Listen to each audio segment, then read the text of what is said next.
Ian Flynn, I swear to God, if you do one more goddamn reference. Bro, I'm just trying to do the fulfills.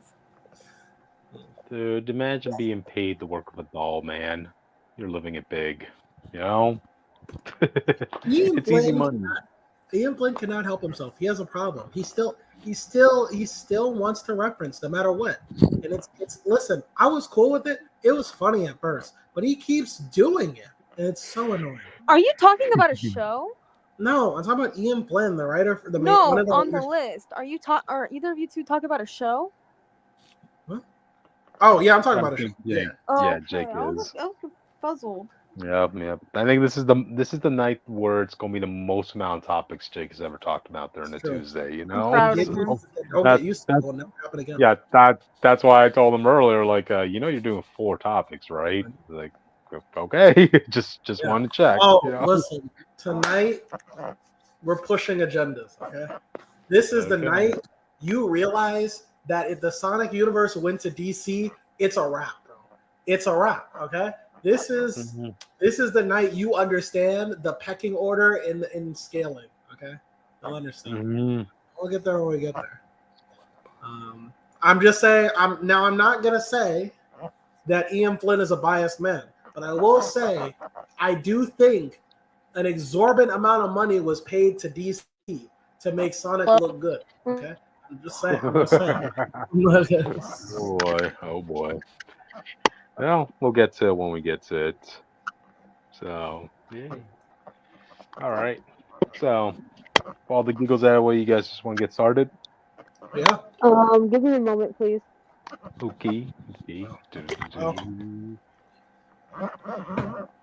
Okay, did you guys read Silverhawks this week? I couldn't get a chance, man.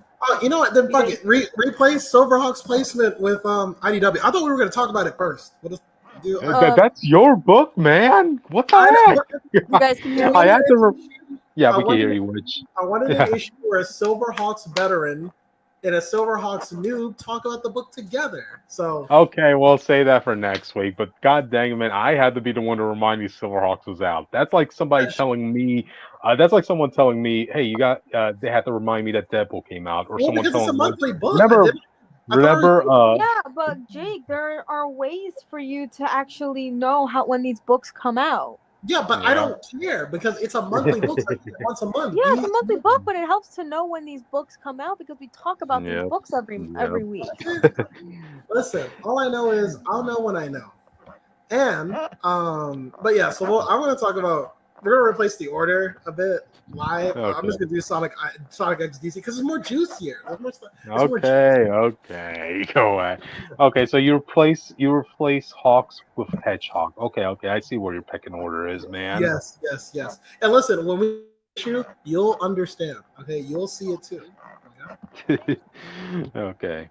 So, all right, let me just get the intros out of the way. So, welcome to Phanatic Live, the news and reviews of the week, audience. You're here with me, Crypto Secret 415. And let me tell you, man, Red Hulk this week puts the red in the red, white, and blue. You'll know what I talk about. So, yeah. And it is I, Jake Capital, with wings of silver and nerves of steel. Okay. You don't have the right to say that after forgetting Silverhawks, man. Austin is currently dead at the moment, but he's fine. We'll bring him back later. But I'm Richter, also known as the Witch of Jotunheim, pronouns they, he. And yes, I do like talking about the gory books, Cryptid, because I can. Who else is going to do it? Not me. Just kidding. It's going to be me. It's not going to be you, Cryptid. And together, we form the Fanatics -1. And when we fuse together, we form the Fanatics. And we talk about the news and reviews of the week. On our special Tuesdays, we talk about the comic news, the comic reviews, I should say. And actually, we're adding a TV show for all my fans of Chinford. Tonight, we are reviewing The Rookie Season 7. Yeah. This is my first year watching The Rookie, or really like second. It's my first year watching it while it's airing. So like, I'm actually, I just why I wouldn't review it. But we'll also be reviewing our usuals, Avengers Academy by will also be returning to the show is Sonic in DC. Okay, a little Justice League action minus the Justice League. And Red Hulk returns to put the red in the red, white, and blue, as Cryptid said. Yay. Yay. We will which we have them fortunate produce those. What? Oh, he was muffling on your end too, right, Witch? I don't know. I heard something in my headphones that I was wearing, but I don't know what you're talking Okay, about. just do the socials, Witch. Oh my God. Okay, That's what he was trying to say. Oh, I didn't hear what he was trying to say because he kept cutting out every 5 seconds. Wow. Yeah. But besides the point, first of all, subscribe to us because we're almost at 100 subscribers, and I might do something if we get there, but I make no promises. So yeah, please subscribe. You can also follow us on our Twitter at Comic Phanatic with a PH 69. You know, Comic Phanatic 69 because why not? Why not? It'll be nice. You get you get some stuff on there every once in a while. Woo. Yeah, like knowing what the dog is doing. I don't know what the dog's doing. He just likes to bark. I don't know what the dog's doing. Toby, I swear to the gods. Anyways, besides the point. Can you shut up, please? Anyways, you can also follow me on Twitter at Witch of Jotun with an E instead of a U. While you guys ignore the dog barking because I cannot stop that at all. You can also follow me on TikTok, Instagram, and Twitch at witch_of_Jotunheim. I do post things on there sometimes. And if you are on my Instagram, you will learn that I just put up a shelf today. And I'm pretty proud of myself for that, okay? I don't work with power tools often. So be proud of me. You can also follow me on Tumblr and Blue Sky and North Star Aria. You can also find me on RedNote/Shohong at Witch of Jotun. And you can, if you want to be so nice and support me financially, if you want, you don't have to. You can buy me a coffee on my Ko-Fi, at Witch of Jotunheim. All those links are in my link tree, which these mofos should be putting in every description we have, because it'll be nice. That's where you can find all my stuff. Yeah, you can literally stalk me almost everywhere. Besides my DeviantArt, I'm not really using that. Don't try to find my DeviantArt. Thank you. Yeah, but like I said, Austin is dead at the moment. Cryptid's here as always, and Jake. Where are you? I've been all over the fucking world this week. I'm proud of you. Wow. Up across time and space and other dimensions. Cool. That's cool. So, all right then. I guess with that, we should probably go get on to the books. Yes. Jake, go ahead. You won the reorder. All right. Well, it's time. All right. It's the Justice Heroes of America versus the Legion of Doom. All right. This is the challenge of Sonic and Friends. I made this joke before, but I really want that animated though. So this is hi Austin. Which if you don't have this issue, everybody wish Austin the best. Right. All right. That hurts like hell, but good luck, everyone. Also, where's the gay stuff? You'll know where the gay stuff is. I could send you gay stuff. You want me to send you gay stuff, Austin? I could do it. But I could do it, no problem. I was just very much in a gory mood this week. So okay. We're gonna have some fun this week. So basically, just to give you guys the premise: Sonic and his friends are trapped on DC's Earth. Okay, because their world was destroyed by Darkseid, but Tails doesn't believe it was. And the Justice League, or with Darkseid when it was destroyed, they sent the Sonic heroes over here. So Mr. Terrific, he's like, oh wow, you're anthropomorphic animals. That's weird. Anyway, how about you go solve the Justice League's problems? While they're gone. And I'm like, well, like they have sidekicks for this. There's like literally a contingency for this. What the Titans are for, whatever. So all the Sonic heroes are gonna go across the DC universe and fight some bad guys. Now we're gonna have some fun. Who do you guys want to start with first? Pick a character on this screen and see who you want to see. Let's do Knuckles. I heard Amy first, and we'll do Knuckles. I think Knuckles is hilarious. If Amy ain't wearing the Star Sapphire ring, then god dang, there's an injustice in this crossover, man. Say that again? But actually, no. Amy is taking the role of Wonder Woman. And I don't want to hear that, man. There's literally a ring that's perfect for her size in this universe for her to have, man. It's true, but Ian Flynn doesn't want to focus on that. So, and also Silver is going to be Green Lantern, as you can see. So we don't need two lanterns here. Anyway, we start off with Gorilla Grodd with Amy, and Gorilla Grodd has taken over the mind of Supergirl and Hawkgirl. How is this possible? Supergirl should be immune. Well, it's because he has the power of the Chaos Emerald. Okay. And so Amy comes in and saves the day, and she basically noticed this fool. So just so you know, if Amy was in the DC universe, Gorilla Grodd is done. All right, it's over for him. We do kind of get an interaction with her and Hawkgirl. I get it. We're trying to say that Justice League have seen a bunch of weird shit, but I don't know. These I want a comment or something about how weird these people look. Okay, but it is what it is. Nothing special here. But anyway, back to the main menu. What was next? What I hear next? Knuckles. Knuckles is patrolling Metropolis as Superman because he can glide. You see. And he actually does get to talk to Lois Lane. Now, this is where I had a question. Lois said, "Oh, by the way, Lex Luthor wants to meet you." And I'm like, and Knuckles like, "Oh, okay." And I'm like, wait, you just casually know Lex Luthor? I know they were probably debriefed on some villains, but Lex, I don't know what Lex is up to these days, but usually he's more of a in the background type villain. He's not really the first villain I feel like you would talk about. Unless if he's being at the Legion of Doom or something. When he's doing his business shit, I don't know. But let's just say, for sake of argument, he knows who Lex Luthor is. He's like, all right, let me go meet with him. And this is where I'm like, okay, Ian, I know this is a crossover, but we got to do better than this. He goes up to Lex Luthor, and Lex is like, listen, Knuckles, you should listen. I had this conversation with the Kryptonian friend of yours, but listen to me here. I want you to join me. You're strong. You're from another world. You believe in goodness and justice, and I believe in that too, me, Lex Luthor. So I want you to join my team. How about that? And Knuckles is like, nah, I'm good. And then Lex is like, oh, okay, well, it seems like you share a lot in common with my arch nemesis, but how about this? And he pulls out a green Chaos Emerald.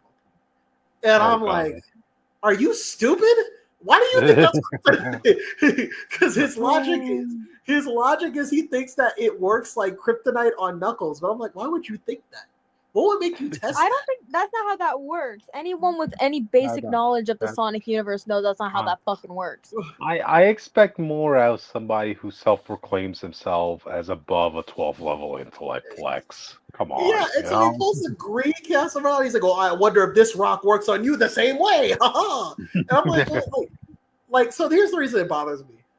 Either he thinks it's kryptonite and he's an idiot, or he knows it's a Chaos Emerald and doesn't realize it's an energy source and not a fucking thing that will weaken Knuckles. So, but either way, Knuckles grabs it. He's like, oh, Lex, you found a Chaos Emerald. I guess you're not good for nothing. Thanks, Lex. And he takes the emerald, and Knuckles is like, oh, yes, of course, Knuckles. I totally wasn't trying to kill you. And actually, this led to a very funny joke. So I made this 2 panels. So if you look at it, Knuckles takes it. He flies off. Alex like, yep, I guess that's my day. And Knuckles circles back, breaks back in. He's like, wait a minute, did you try to fucking poison me? I love that. I was like, okay, it's a stupid thing for Lex to do, but it's kind of funny. Did you think this was kryptonite? You think I'm affected by fucking kryptonite? That lame ass green rock? So back to the main menu. That's 2 down. We have 4 more to go. Do Tails. Miles. Actually, no, I knew you were going to say that. Let's leave Miles Tails for last. Miles P. Prowler. Really, Tails for last, and you'll see why, because there's nothing really interesting about it. Okay, then do Shadow. Okay, Shadow is chasing down the Joker. And using the Batmobile. and I think Joker says, yeah, he's driving the Batmobile, and Joker makes a joke like, "I'm impressed that you can even reach the fucking pedal." The Batmobile. No, I'm just flabbergasted that any hedgehog would even want to drive a car. I mean, come on. I mean, it's Shadow. What do you Well, they do expect? it for racing. They do. He could ride a motorcycle. Yeah, well, I mean, he does it for racing or when he feels like driving. I don't know why Shadow drives, to be honest. I never understood it, but he does, and that is on brand. And so Shadow, he's like, he's chasing Joker, and Joker blows up the Batmobile, but it's okay because Shadow doesn't need the Batmobile, obviously. So he just catches up and just destroys the car. He said, "It's like, why are you in here?" And so then where I marked it here. Oh, did I not upload it? Give me 1 second. They have this like brief exchange. I think this is the one where I had a narrative problem with it. Because my issue with this fight was that like, my issue with this fight was basically that like, why is the Shadow not killing him? You know what I mean? Because Shadow doesn't have a no kill rule. He in the first issue he appears in this book, he's telling Sonic like, "I'm gonna kill Eggman," and Sonic has to save him. So I'm kind of like, what's going on here? Is he gonna kill him? No, obviously he doesn't kill Joker. Actually, I think I have a logical explanation for that, because the only thing Shadow sees is a clown. Like, come on, yo. And I would grant you that, but in the fight, he's blowing up buildings and shit. Oh wow, okay. So I'm like, no. So, but yeah, people are in danger, and Shadow doesn't play like Shadow is. I mean, Sonic already is okay with killing if he has to. Shadow will just do it. I mean, theoretically. So, you know. But anyway, this is how that fight ends. So basically, I love this image of like looking Shadow looking up at Joker like this. And he hits Joker so hard, blood comes out of his mouth. You can see it on the panel. So, all right. But anyway, he gets the Chaos Emerald, and that's pretty much it. So now that's left is Silver and Silver next. Okay. So Silver. This is just embarrassing. He's fighting. So Sinestro has a yellow lantern battery. Right. He has a yellow lantern battery, and it's supercharged by a Chaos Emerald.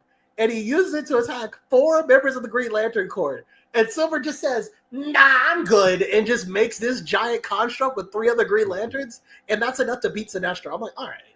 You see, this is telling that the writer just looked at that awful Green Lantern movie and said, "You know what? Let me just do that here. You know, an equivalent to that scene." You know, so yeah. So yeah, that's pretty much what it felt like. So Silver just kind of no-diff Sinestro, which I don't really agree with if he has a Lantern Battery and a Chaos Emerald. But yeah, that's pretty much the end of it. He does get to talk to Chip. So okay. You know, there's that. And that's pretty much it. Now, last but not least is Sonic, and we'll go to Tails last after this. But this was the one where I was like, all right, okay, what did you pay them to do? Sonic's sentiment is the Reverse Flash. Okay. What? Now, this is the reason this is interesting, because when Flash and Sonic are racing, that's all for funs and giggles. Reverse Flash is actually trying to kill Sonic. So this is really like this is a speedster going all out. You know what I'm saying? And he has a Chaos Emerald in his hand. And so Sonic and Reverse Flash are fighting. And I like Reverse Flash's dialogue here. He's like, "Why are you wearing that costume? How dare you stand where Barry Allen stood? You know that is the greatest hero of all time, and you dare to wear that costume? Fuck you!" So he's just angry at Sonic. So I was like, I don't even know who you are, man. I just want the Chaos Emerald. And at first Sonic's like, "Man, this dude is fast." And so then Sonic just gets a little faster. So he really is the Flash. And this is how the fight goes. So, but Reverse Flash has the emerald in hand, and he's like, "Well, all those movements, and you still can't catch me because I'm the fastest man alive." He looks at his hand, and he's like, "What? This isn't the Chaos Emerald. I'm holding a soda can." And Sonic's like, "I'm glad you noticed. I swapped that out because I'm so fast." And then he beats the dog shit of the Reverse Flash. Slow ass. Reverse That Flash. makes no sense. Like, Yeah, this isn't just Reverse Flash. This is Reverse Flash boosted by a Chaos symbol, basically. And they explain this too, and it's a terrible explanation because Ian Flynn wants to reference something so badly. He says, and I hated this because it's an example of what I don't like about Ian Flynn these days. But Reverse Flash says, like, he's fast. Was he using the Speed Force? No, he must have been using that Chaos symbol to warp. One, Sonic didn't warp, or at least it's not conveyed on panel. And two, you had the Chaos symbol. So why are you slower than him? So damn. Get good. that writing's kind of ass. I don't really approve of all that. But anyway, lastly, we have Tails. Nothing interesting here. They had an off-screen adventure with the Teen Titans. Interesting, you should know that he's the Cyborg parallel, and they just put him with the Teen Titans. I'm just saying. What does that say? Just chilling with the Titans, man. He's a lot more than just. Maybe it's because Cyborg belongs on the Teen Titans and not the Justice League. Ooh, but anyway, we do get a fun cameo from Beast Boy, and check out what Beast Boy does. If you zoom in, you might see Beast Boy do a different type of morph this episode. Oh, he does a hedgehog? What? He turns into Knuckles. He turns into Knuckles. I mean, that is something he possibly could do, yes. Yep. And so basically, so they come together. The Justice Heroes come together. The Justice Heroes come together, and they're like, okay, well, we have all 6 Chaos Emeralds, and we found out that our world isn't dead; it's just trapped in a pocket dimension, and we have to go to another dimension and save the Justice League. Okay, so the Justice League have been on Sonic's Earth, and the Justice Heroes are after it. So now my question is, does this mean that DC is going to go through Sonic's very small roster of villains and beat the mess out of them? Is that what we're doing? I think Batman's fighting Metal Sonic, and if it's anything like this, I expect Batman's going to whoop the shit out of Metal Sonic. But I overall this issue, I think it's the novelty is cool, but there's not much to it. If you're really getting what you see, it's Sonic and DC's universe.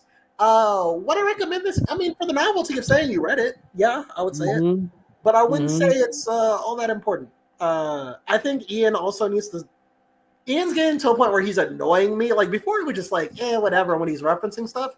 But his references are honestly getting irritating to me.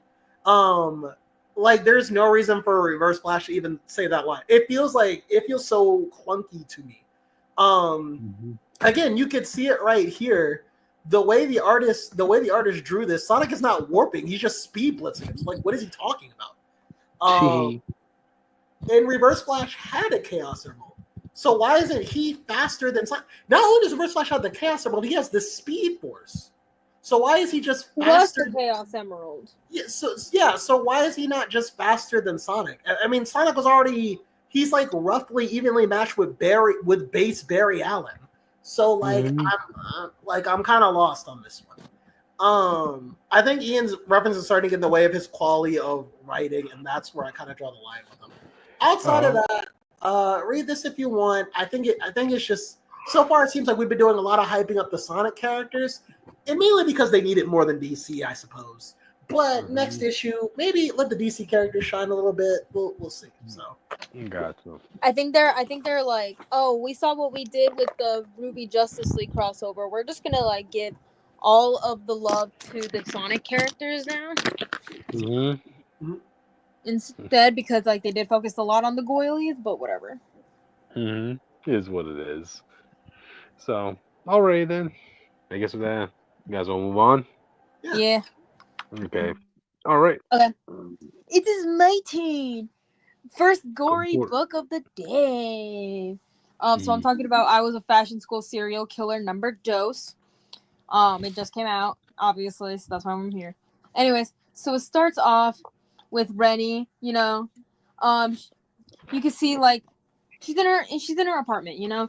You see her table with like some button-like objects, you know, a security guard badge, a couple other things, you know, has some blood on it. You see a blood-soaked shirt. And we see that she's like in a robe with her hair up because it looks like she just got out of the bath. And she's just like writing down in her journal or whatever.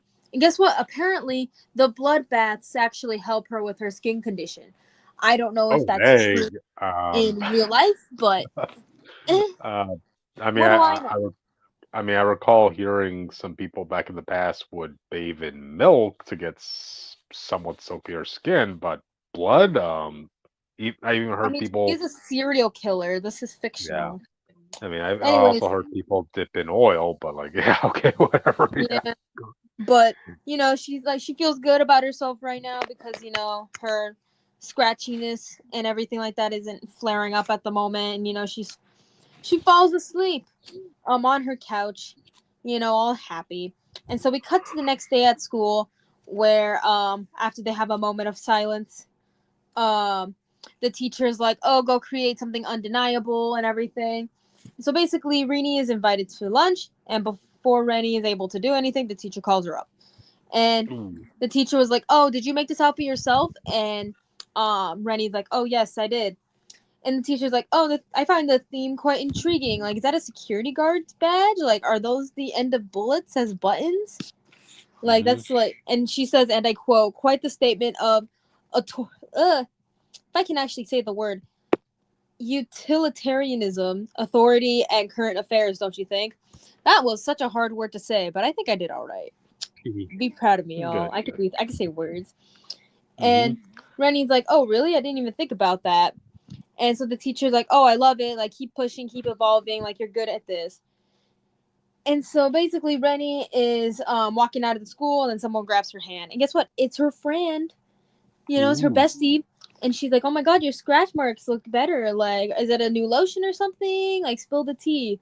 And Rennie's like, "Oh, no, no, nothing new. Like, I just had time to actually do my treatments properly." She obviously isn't going to spill the tea about, like, her taking blood baths, you Mhm. know. Um, Basically, she's also invited to a movie tonight. And so Rennie, like, obviously, like, declined. She's like, "Oh, I have a lot of homework and the midterm assignment. You get the idea." And so her friend is like, "Oh, Rennie, like, you gotta come. It's a horror movie. It's gonna be a blast." And she's like, "Wait, do you not like horror movies?" And so Rennie's like, "Well, it never seems super realistic to me and all this other stuff." But she's given a ticket just in case she wanted to go. You know? Like, she's not Right. being forced to, but it doesn't help. So anyways, so Mhm. Rennie is at her apartment. She's looking at the tickets and everything. She's looking at her hairpins made of bone because remember she kills people. She kills people to make Right. cool fashion in pieces. Mhm. Anyways, so she's kind of like weirded out about like the fact that she kind of like has like friends that are willing to want to hang out with her, and all this other stuff. But she's like, "You know what? Fuck it, fine. I'm gonna go to the movie and have a good time." And Yeah. so, guess what? Before the movie starts, guess who shows up? Girly Pop over here, Rennie. Hell yeah! So she's taken Ooh. by the hand, and Mhm. they go watch the movie. They're having a good time. So we cut to school, right? We cut to another scene at school. We see that her scratchies are coming back and everything like that. She gets to hang out with her friends and everything like that. It's her life. Can you cut to You want me? the You picture? want me to flip to the next page? Yeah. Yeah. Oh yeah, that was the picture from earlier. I forgot to tell you that. I got too invested. Next picture. Next picture, please. Okay. Yeah, that one. She's basically sweeping up a body in the bedroom. You got to put it in the thing. Put it in the closet. Anyways, so Yeah. Yeah. she hears something I'm sure. knock at the door. So she Yeah, opens the I'm sure door. nobody. Yeah, I'm sure nobody's going to smell the rotten flesh of a carcass I in her think she's room, good right? enough where that is not a problem. Uh So I mean, you do this huh. for a while enough, I guess you learn new techniques. Anyways, so she opens the door and she notices that it's her bestie, Sophie. She's like, "Oh my God, what happened?" And we see Sophie like crying with like makeup running down her face and everything. It's like, first of all, girly pop, get some waterproof mascara. It'll do you wonders, trust. And two, she says that like she had a delivery for like a large order for these three guys, and they tried to make me come in, and like they tried to like attack her. Who knows what they were gonna do, but Yeah. luckily she was able to get away with like minimal damage. Mostly it's just like her her shirt got a bit torn and everything, and like the psychological trauma because that shit terrifying. And obviously, like, Rennie is really pissed off because that's her friend. If it was any other person, she would not have cared as much. Like, she'll kill the guy, but like she wouldn't like give two shits about the person in general. But this is like her friend. And so she basically hugs Sophie tight and she's like, Sophie, you are my friend. Like, there, I said it. So it's like really hard for me to make friends. So trust me. Like, don't worry about it. I got you. Like, trust me. Everything's gonna be fine. So she's like, hey, give me your phone. And so Sophie's like, yeah, I just need to use the bathroom to just fix my makeup up and everything. So basically, gets her, looks up where her last delivery was. She finds the delivery address. And so we cut to the place in question. And we see that these three guys, they look like frat boys. I'm just gonna be 100% real with you. Just imagine 3 frat boys in your brain, okay? So they're heading on in and everything like that, and they get on in, okay?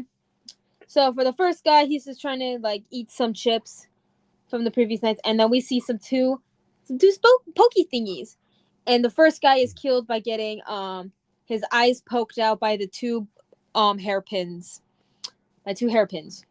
Okay, lovely. Anyways, so we cut to the second guy. He is taking a piss, and so basically his throat got slit, and so you see it basically ends up with a whole bunch of blood on the toilet where he was. That's not fun. Mid piss? Oh my god, that would suck. Not a me problem. You decided to hurt one of her friends. I'm just saying.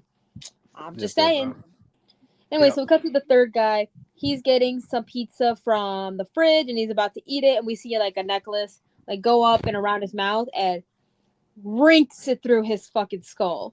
Right through his mouth. For obvious reasons, I'm not actually gonna show it to you. That's why I kind of limited the gore that I showed in this issue.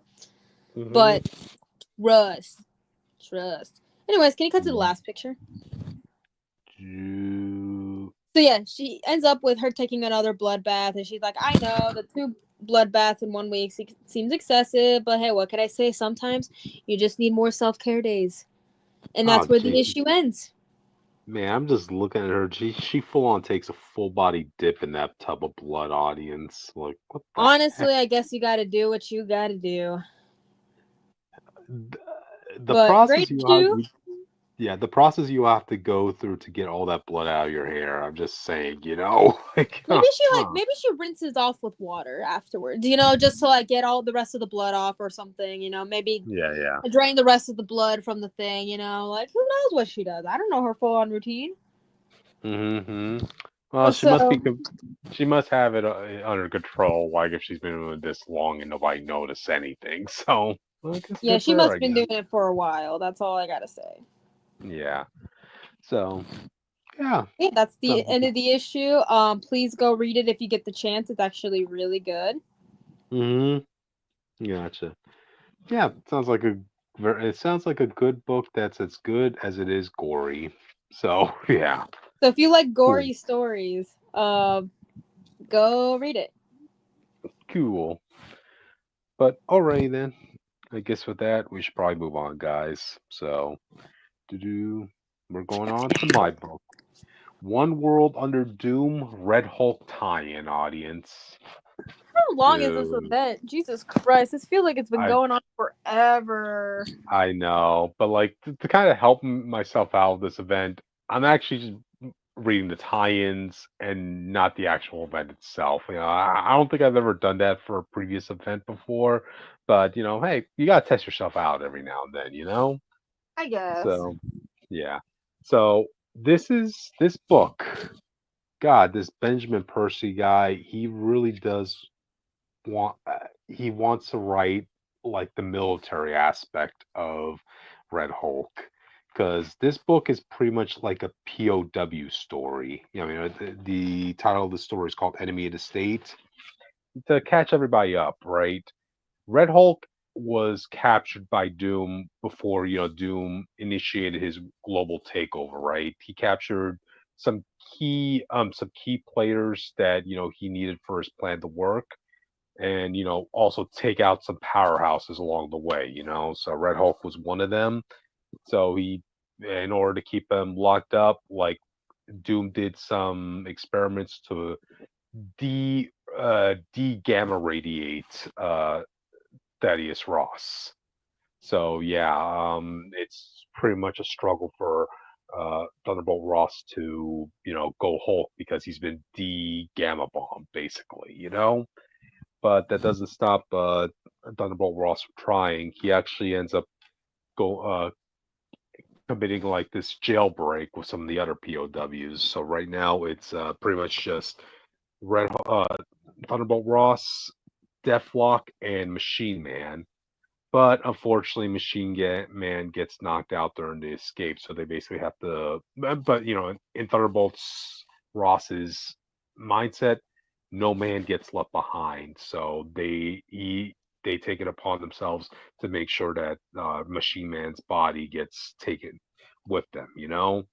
And god dang, they're really harshing the environments of Latveria right here, right? They're trying to escape the Doom bots that are all coming after them. Now, keep in mind, Thunderbolt Ross, he's in his basically like, after you do a Hulk form, right? The only thing left on you is tattered pants at that point, right? So Thunderbolt Ross is basically going through the harsh winters of Latveria in his pants, and all while trying to carry the carcass of Machine Man.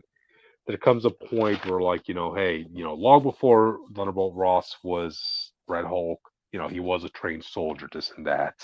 So he knows how to use the environment to his benefit. He spots a couple of deers. He has Deathlock help them out this. So they kill those deers and skin them for their pelts, but also puts their blood on their bodies because hey, blood is warm. So look at that, which my book has some gore in it too, even though they Yeah, didn't I'm show the proud. blood. you know. So yeah, basically like Thunderbolt Ross, he wants to go to this location that's known in Latveria to have some to have some radiation in it, because like he kind of wants to he needs to kickstart the radiation in him to unleash his Red Hulk side. It's basically their only saving grace at this point, because you have like an army of Doombots that are looking to recapture him, before like he goes back to being Hulk. So they end up finding this one abandoned mansion out in the middle of Latveria, right? They go in it, and it's abandoned. I guess whoever used to occupy there got taken out by Doom or whatever. So yeah, they gather their supplies, they gather clothes, and they even found a computer. Now keep in mind that Thunderbolt Ross was in Latvian jail for a pretty long time. And by long time, I mean he was not even aware that Doctor Doom completely took over the world. Yeah, Ross was completely cut off of everything. And when he got himself up to date onto everything, he sees all the articles, all the news conference. He sees the dreaded sight of Doctor Doom at the Capitol, this and that. And this strikes a chord with Ross. You could see the anger in him. Deathlock comes in and says, "What's wrong?" And Ross looks at Deathlock saying, He's like, "What do you think is fucking wrong, bitch?"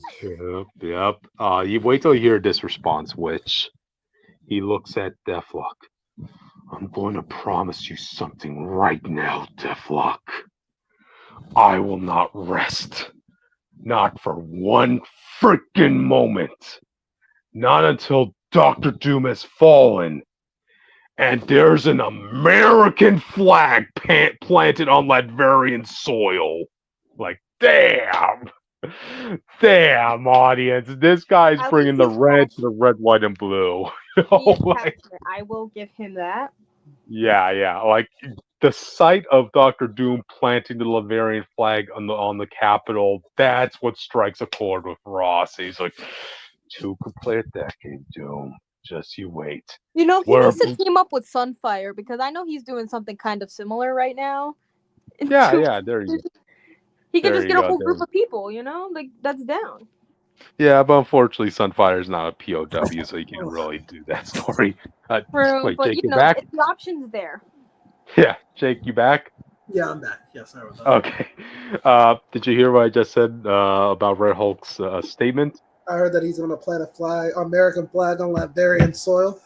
Yep. And dude, he's after this event, man. You know what's going to happen? Democracy will be coming to Latveria. Like, Do they still get you know what's crazy? free healthcare? You know what's crazy? Latvia's gonna get democracy. Be like, man, take this shit back, bro. We had a good thing with Doom. What the fuck? after what They still Doctor get their Doom. free healthcare. I need to know. Hey, after what Do they Doctor get Doom affordable did. housing? Hey, well, after what Doctor Doom did to the Capitol, right? I demand that after this event, I will live to see a McDonald's open up right next to Doctor Doom's castle. Touche, Latveria. What? Wow. The kinks have to be worked out for this switch, but god dang, man, this is why we should probably work out the kinks, man. Yeah, but nah, this is kind of like where I made a previous comment in our DMs. John Walker needed to be in this book, man. Like this would have been such a perfect fit. I don't understand why to see a team up between U.S. Agent and Red Hulk. It doesn't even make sense why he wouldn't be in this book. Because remember, like at least according to what Kara showed us, like U.S. Agent is a POW as well in the Thunderbolts run, right? He's imprisoned in Latveria, so I mean. Just saying, like, Maybe he's I like. Give me like a day to get my shit together, and then then hit me up. Yeah, I mean, I would imagine U.S. Agent would feel the same way about that Ross is feeling right here about seeing another country's flag being cemented on the Capitol. Like, this means war, So, oh man, that was my MVP moment here. Thunderbolt Ross's comment. So I want to see that too, Ross. I want to see America and democracy being planted in Latveria. Bro, they're gonna overthrow that. Keep all of their benefits. They're gonna overthrow that shit the moment they get it because they had a good thing with Doom and they're not giving it away, bro. I'm sorry. They're like, we had free healthcare, we had affordable housing. Yep.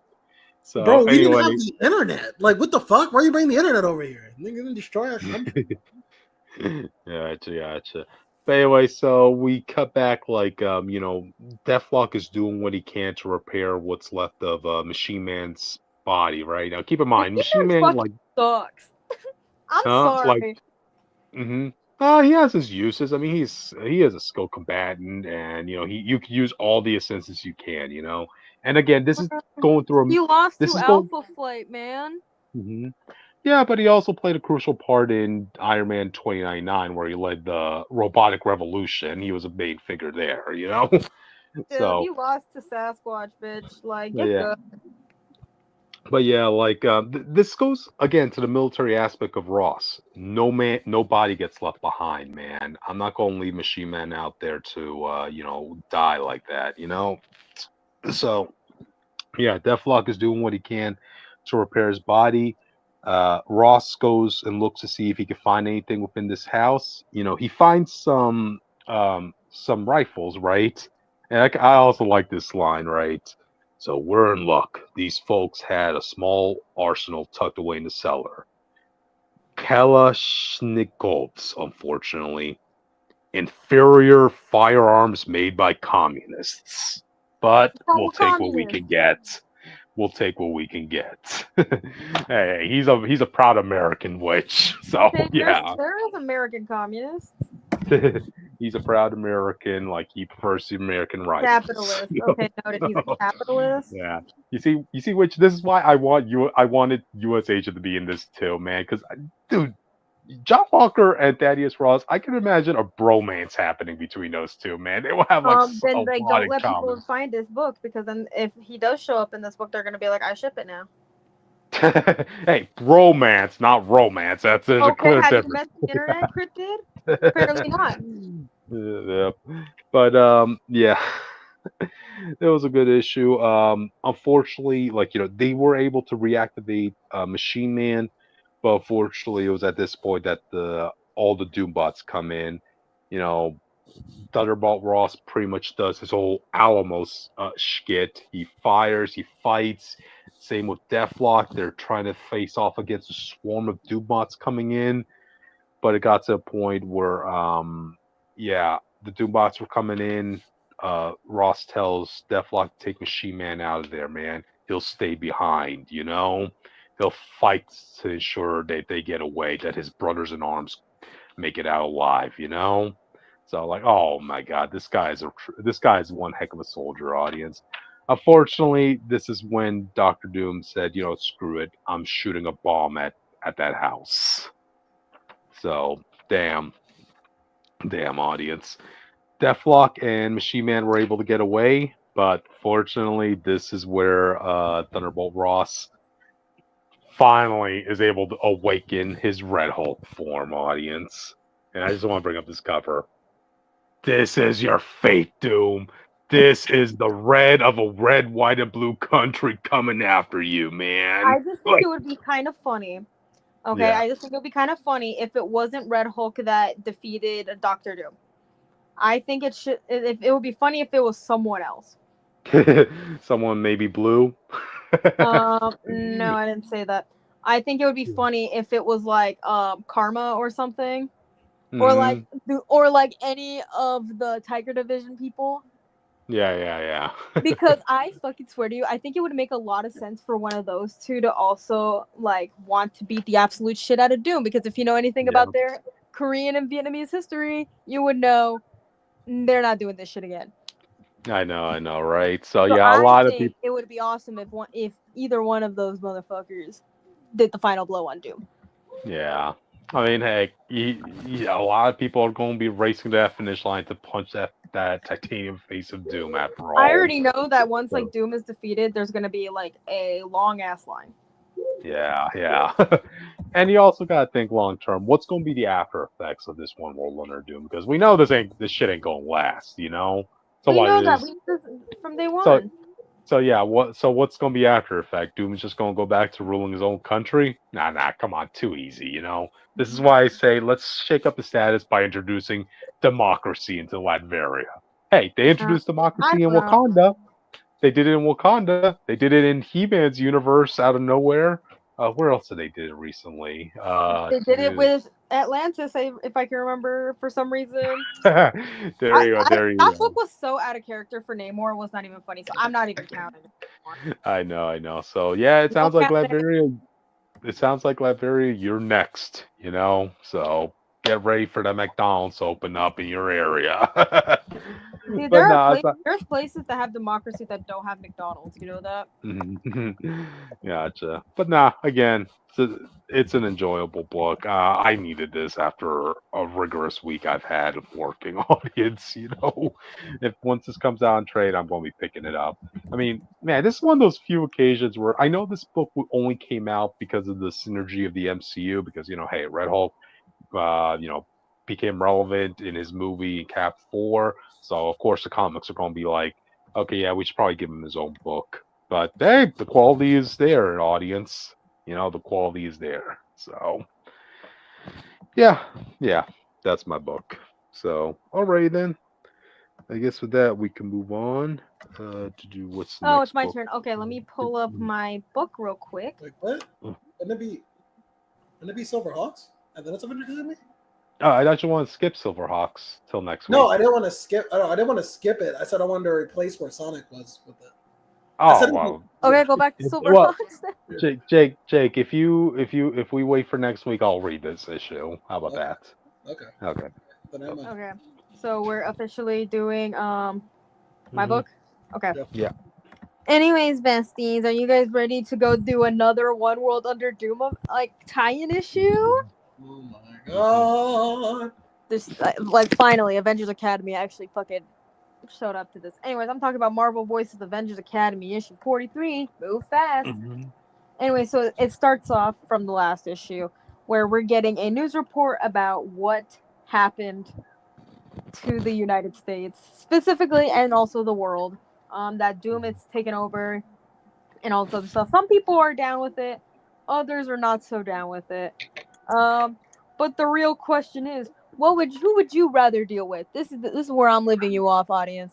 Would you rather deal with Doctor Doom and all this bullshit, or would you rather deal with Hydra, kidnapping people and taking them to God knows where? Pick your poison. Pick which one you want to deal with. Okay.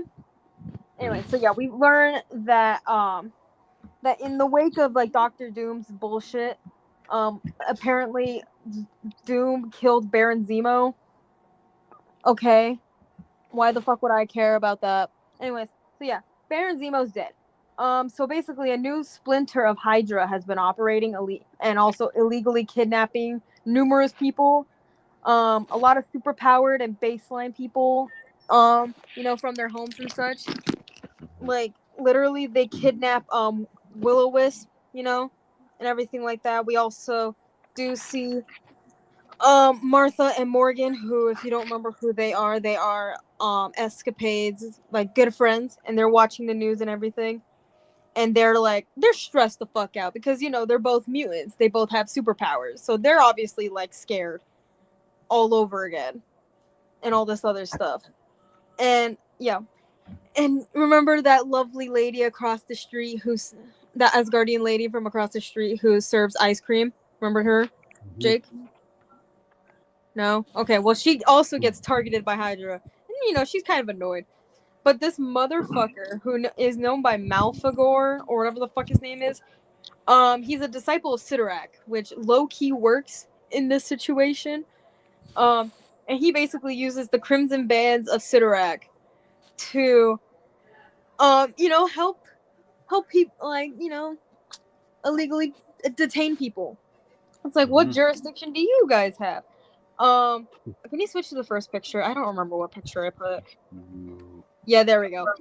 They also kidnap Marcus, even though he is not a superpowered being. It's just he is an enemy to Hydra because he is talking about what's going on with Hydra, and they don't like that. Does that sound familiar, audience? Does that sound familiar at all? Anyways, moving on. Anyways, so we cut to a train. And not the fun kind of train, unfortunately. I'm sorry, Jake. We can't go on this train. It's not a good train. It's not a radical train. It's not. It's also, not... You don't get no musical numbers here either, unfortunately. You don't get anything fun. You don't get to go from Moldova to Romania, unfortunately. No, you're dealing with Hydra. So, we see Sin again. Cherry Crane again, by the way, if you're curious what her alias was. Being a bitch. She's like literally going around looking at all of the people she kidnapped. Can you switch to the next picture too? What picture did I put for these? Yeah. She's doing this shit. And she's like being very transphobic because of course she is. She's a Nazi. What'd you expect from her? What'd you expect? A tolerant Nazi? Anyways, if she could, she would probably find out Marcus's dead name. Because if you didn't know, he is canonically trans, and he's a bitch. She is an absolute bitch, and not in a good way. Anyways, so she's like, now a new Hydra can rise, young, hungry, armed with weapons, and this engine of misbegotten slaves. It's like, Jesus Christ, dude, that's not good. So, anyways, the Academy students pull up, and Blackheart summons the portal to get everyone on top of the train. And so everyone's hyped to go beat up some Nazis. Because wouldn't you want to beat up Nazis? Because I do. I would. But that's just a personal thing. Anyways, so they break in. Onto the train. And they are starting to take people out of the train. Like all the people who were kidnapped. And, so basically Blackheart's like, hello humans, I am Blackheart, child of hell, and Justin is, being the good boy that he is, he's like, ignore him, he's nice. Brielle's like, sort of, but yeah. And Aaron's like, okay, people get to the portal, we're jailbreaking a lot of you. And Cherry is like, it's like, motherfucker, those bitches are here. And also Marcus is like, oh, I recognize that Malfagor kid, like fucking edgelord maniac. Jeez, real A-listers you're recruiting, Sin. Anyways, Malfagor pulls up. Like, he wants to go deal with all these people that just barged into the fucking train. And so Sin is like, oh, I wonder what your real name is, Marcus. It's probably buried under some paperwork. Like, I wonder what it is. And Marcus is like, what the fuck, man? Like, that is my name. Marcus is my name, bitch. Fuck off, I hate you. Patooey. Patooey. He doesn't get to do the Patooey, but if we could, we would. Anyways, so, someone taps on her shoulder, like, tap, tap, tap. And they're like, excuse me. Like, hi, we haven't met. My name is Sheila. Like, I'm a huge, whatever the opposite of a fan is. And punches Sin in the face. Which probably would make everyone happy here. Because we don't like Nazis. Anyways, so Sheila's like, yeah, I tried baking your fucking shitty-ass cookies. They tasted like drywall. So, yeah. So Sin tries to attack her, and Sheila uses her powers, the little swapperoo. It's great. Do a little swapperoo, kick her in the face. It's all fun and games. Anyway, so yeah, the rest of the academy are are getting everyone out, and it's all fine and dandy for the most part. Like, they'll find room to have everyone, get rested and fed and taken care of. You get the idea. Anyway, so one person's like, where do we go after this? And Immortus is like, that is your choice, bestie. Like, you can either stay and fight or get safety abroad. Like, trust me, we're gonna help. Like, don't worry about it. Anyway, so we cut to Doom. Because, of course, we cut to Doom.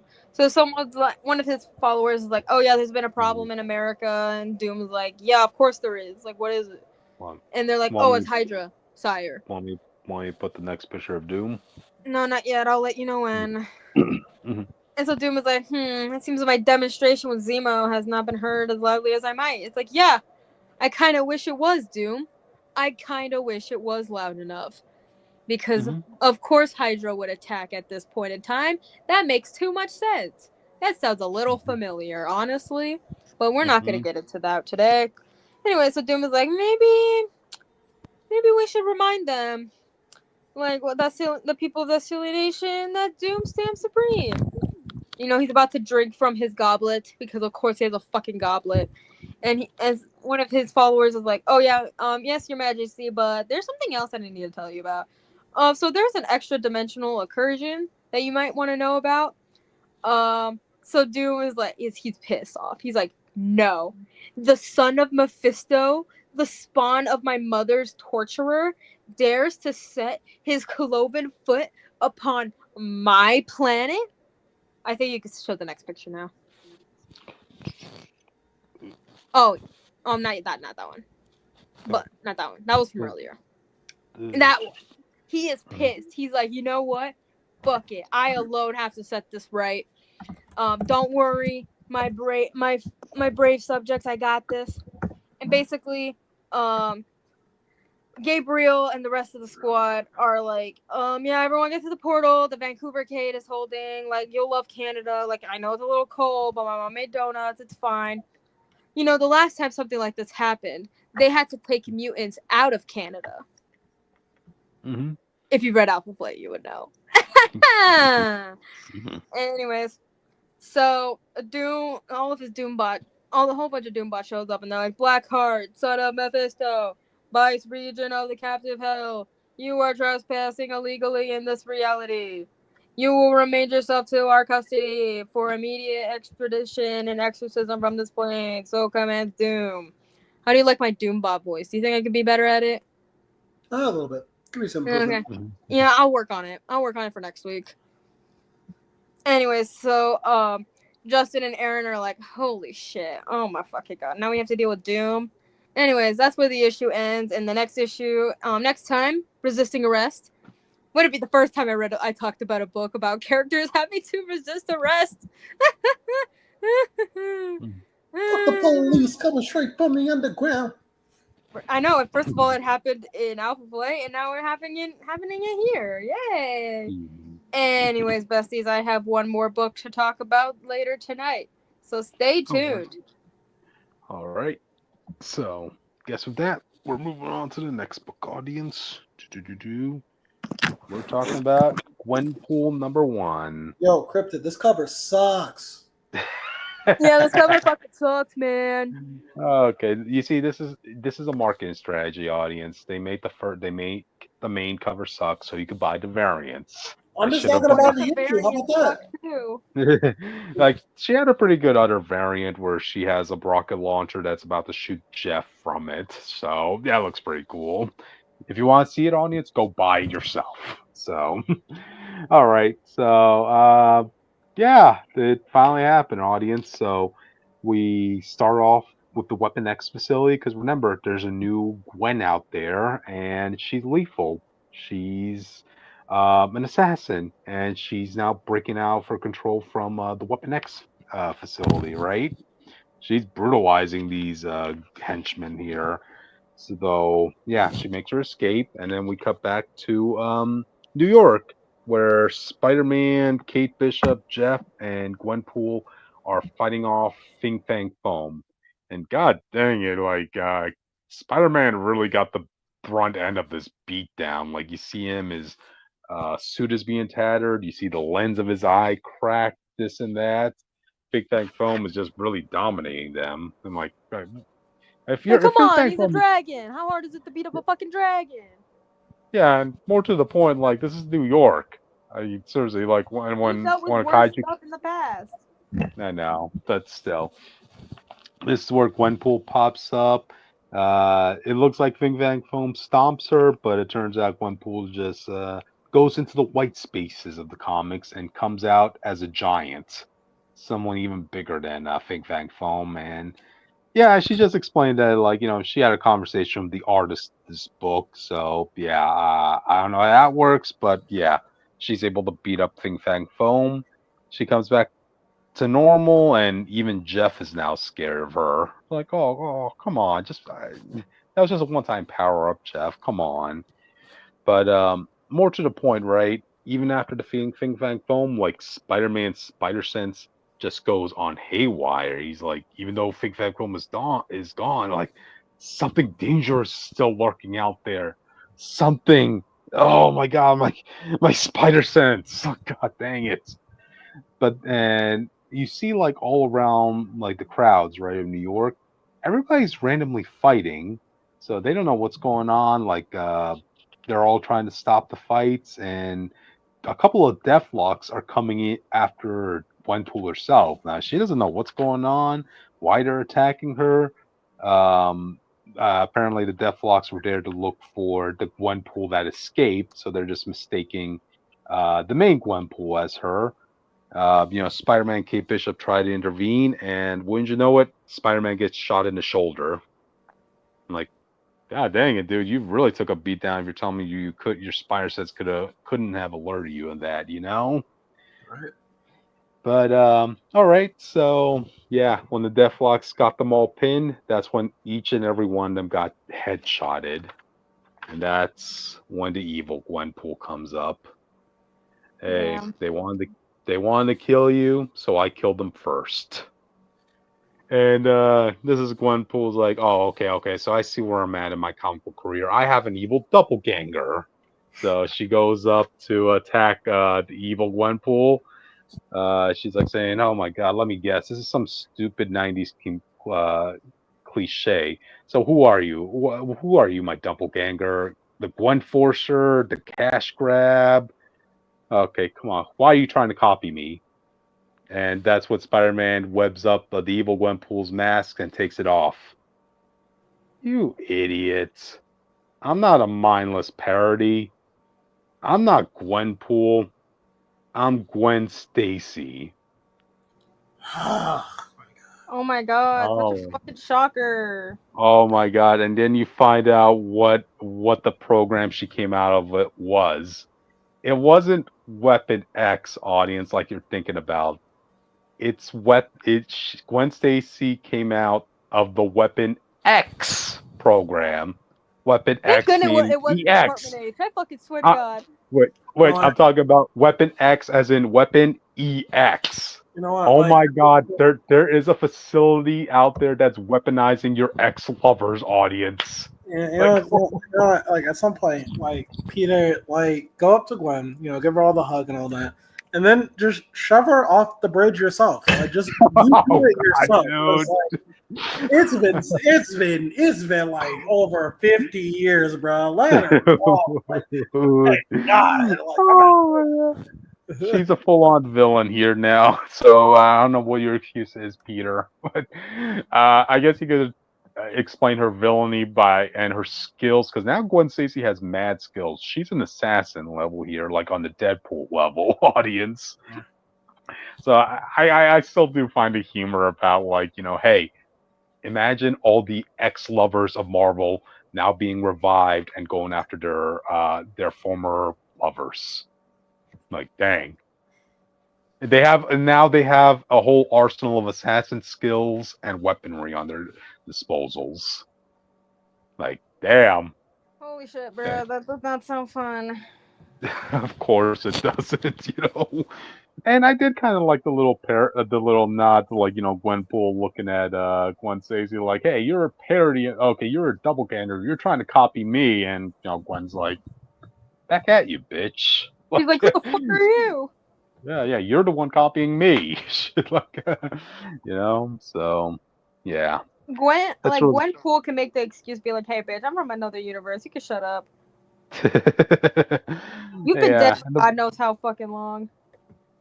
Yeah, and it doesn't help that it feels like you never even left because of, hey, we already have another Gwen Stacy out here, so there's too many Gwens. I'm sorry. Yeah. There's too many. Yeah. We need to have a tariff on blonde ex-lovers, audience, is what we're trying to say. Not the blonde tariff. There you go. Tariffs have to work for something after all, so. But that means we have to pay for them. Oh God. Well, wouldn't you want to pay to make sure that this woman finally rests in peace? Which, bitch, I just wanted Marvel back, dude. What do you think, Jake? I don't know, bro. I don't want to see Wonder Woman. Oh boy! So, what can this writer do that between Gwen Stacy and Peter that hasn't been done before? Literally, have Peter just kill her himself. Just like throw her off the bridge. Mercy kill her, and just be like, no, mercy for himself. I'm just like, that's my point. Mercy kill. Right? It's not even about like her. It's more like I can't do. Are you coming back and you're gonna say I love you, Peter? Or are you gonna say like I hate you? I've always hated you. Like I mean, like I don't. Peter, it wasn't your fault what happened to me, but you know damn well it's always gonna go back. I know because you said that the other 5 times you come back, but then you come back and then also tell me it is my fault. So like, and now you're fucking my protege too on the side. Like whatever. But I can't win. Yeah. I couldn't get the redhead and I couldn't get the blondes. What Peter telling himself. I'm either being cucked by Paul or Miles, bro. Like what? Who would you rather be cucked by, though? That's the real question. Well, I mean, at least with Miles, it's not. It's just a younger version of my ex-girlfriend. So, yeah. Let's see. The writer of this book is Kevin Scott. I don't know if you guys are familiar with them. The only Kevin I know is Kevin Ethan Levin. Not Kevin. Kevin. Oh, Cavan. I don't know. I guess that's how you pronounce it. Coven or whatever. About pronunciations, audience. So, all right. Yeah, that's pretty much it. Who do you guys want to see be part of this Weapon X program? Speaking of Marvel, I feel like for Carol, it should be Marvel. Oh, you see, that story writes itself, which at that point, because they kind of did bring back, like, do it like a quote unquote evil Marvel, like a few years back. But I just want Marvel as Marvel back. That's all I want. I don't want any of this Weapon X, EX bullshit. Okay, like if you were gonna commit to bringing Gwen Stacy back, Come on, man. You like Gwen Stacy, really? You could have brought Which back is- anyone else. You could have brought back Black Goliath, and people would have been happy. which is like give the other blonde person some love, Marvel. You know, Give come the on. other give the blonde the OG Captain Marvel some love, man. I can't keep doing cameos and like Mhm. AU stuff and backstory stuff for Mhm. other people. Give me Would you something. would you be satisfied seeing Marvel come back as a vengeful ex-lover? Which I don't know anymore, man, because I just want my boy back. Gotcha. I'm tired. I just want my boy back. I just want to be happy. Okay.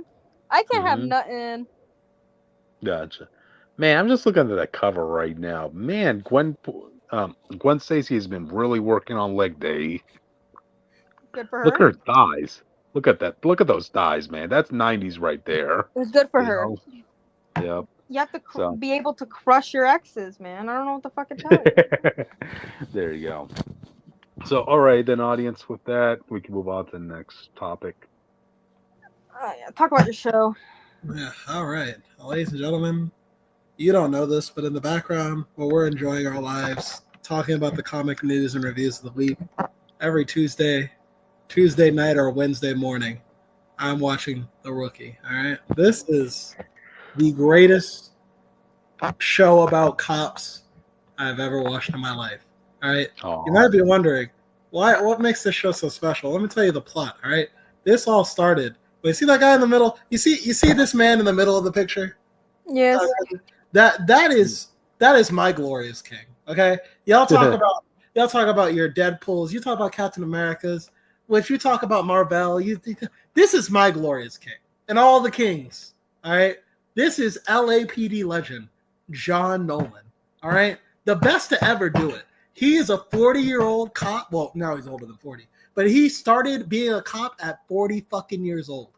Why? Because he wanted to make a difference in his goddamn city. Okay. And he's not the strongest. He's not the best, but you know what he has that these young rookies don't got? He's got age and experience. Okay. That's what he brings to the table every goddamn episode. Okay.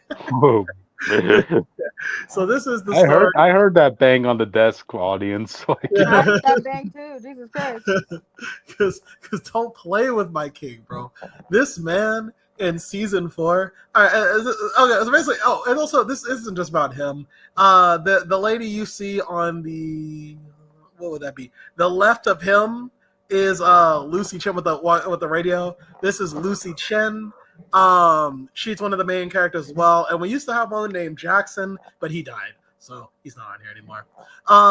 But yeah, Lucy Chen, she's also on the force too. Right now, she was trying to be sergeant, but her story isn't as interesting as Nolan's. But she is a very cool character, and she is currently one of the people that the fan base ships hard with Tim Bradford, who is in the back next to that firefighting lady. So yeah. What I like about this show that makes it different from like other cop shows is that it feels like almost comic booky, low key. I feel, they're not just going up against. I mean, really, the story isn't really even about cops. I mean, we talk about those things. We talk about like what it takes to be a cop, and also the responsibility of being a cop has. Season 1, we dealt with a racist cop that we had to deal with from inside the department. We talk about they talk about the ethical things that cops have to go through or should be going through, and all that stuff. But when you break all that down and get away from all that stuff, it is really like a fun show about people and their lives. Every character you see on this poster is like a standout character in themselves. They could really be their own TV show protagonists individually. They won't be my glorious King John Nolan, but yeah. I have a question. Do you think real life cops should watch this show before becoming cops? I think it does. I think so. I think so, because if you want like a positive example of what a cop can be, but also sometimes you get hit with the reality of what a cop is, this show is a great balance of that. And sometimes the show just likes to have fun. When I tell you, one of the main antagonists of this show for a while was basically Cletus Cassidy, but a woman. Oh damn! In the current season, they fought an AI, like some Ultron AI. They had to go up against. There's an actual canonical episode in universe where the rookies went up against a zombie apocalypse. Okay, so I thought that was what happened in like that 911 show. Like that, some of the most craziest shit happens in that, from what I've seen. I was like, what the hell is happening here? Yes. So this show has the crazy shit, but also has the grounded shit. Sometimes we're dealing with like very serious issues. Again, like Jackson, who was like one of the main characters, he got killed. We also dealt with like an actual race. Stanton was one of the earliest villains in the show. We were dealing with a racist cop, and then like in one episode, he didn't like Jackson's black, by the way, just for the context.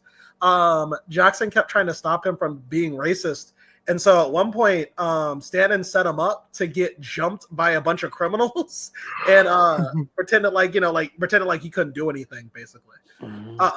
Yeah, so there's like we deal with heavy themes like that too. And so it's like 911, but also Law and Order all put into one. But it's got really good like Law and Order. Yes. I mean, I say Law and Order loosely. It's more its own thing. If you really want to know what type of vibes we have mostly in the show, do yourself a favor, and I'm talking to everybody in this call too, and the audience as well. If you haven't heard this song, look up The Rookie and then put in quotes "Cop Cuties," and it's one of the greatest songs of all time. Of all time, I guarantee you will be humming that song, okay, or your money back. Mm-hmm. I want my money back. Wow. But anyway, so like I said, the show's 7 seasons long, and I when I came in, season 6 had already ended, so I wasn't really gonna review it. But then season 7 came out, and so this is the first time I got to watch the show side by side, and I was wondering, like, okay, well, how? Let's see if I can review it by the end of the season. And so season 7, John Nolan is back. And by the way, I put John Nolan front and center because he's my favorite character, but really all the like John Nolan and Lucy are pretty much the main stars, so they both get equal treatment. But John Nolan, my glorious king, is back. Last season, 2 arch nemesis of the Westshire Hills Police Department, broke out of prison. Jason, who has been relentlessly trying to hunt down Bailey, John Nolan's wife, for like multiple seasons, he's out of prison. And Oscar, who is the opposite of Nolan in the sense that he is the most immoral man in the entire fucking show. And they even bring up the parallels between him in this season as well. In the first episode, we're hunting down Jason, and that kind of goes on from there. Overall, I think season 7 is, as much as I like the show, I gotta admit, season 7 was kind of a mess. And I think the problem is there were so many different plots going on. We had a plot with we introduced 2 new rookies to the show. We introduced an AI villain. We had to wrap up the Jason plot. We introduced an assassin, Malvado. We introduced we reintroduced Monica into the show. Lucy was trying to be a sergeant. Tim is trying to get back in Lucy's pants after breaking up with her. Fucking idiot. But sorry. if you watch the show, you have investment in Tim and Lucy's relationship. That's just the thing. Okay. Anyway, Tim is trying to get back in Lucy's pants. Raj, who is the cop cutie singer, is back in the show. But it was a lot, and I don't think every plot got its time to shine. Like, for instance, the Jason plot kind of gets wrapped up very fucking quickly. Like, in a very abrupt way, in a way I'm like, this is not really how Jason would act, so I wasn't really a fan of that. But I think who steals the show by far is one man, and his name is Seth fucking Ridley. Seth Ridley is a new type of rookie. So I said they introduced 2 new rookies. One was Officer Penn, who was a failed NFL player, and he got an injury. He was going to make it to the top, but he got an injury, and so he couldn't really play anymore. And so he's being a cop now, so he's adjusting that life. And then we have Seth Ridley, who's like, he's a nice cop, but, he's kind of quirky, and he's kind of got the bumbling idiot thing going on, right? Yeah. What I like about this is when you first start the episode, you kind of think like, oh, Penn's going to wash out. Seth is going to be fine. He just got to, he's rough around the edges. By the end of this arc, oh my God, Seth is like, let me explain, Cryptid. Let me tell you, you might be able to rate this. Imagine you're on the job, right? You got a new person on the job, right? And let's say for the audience, just the audience has context. Do you mind saying what your job is, just like briefly? Oh, my personal job? Yeah, electrician.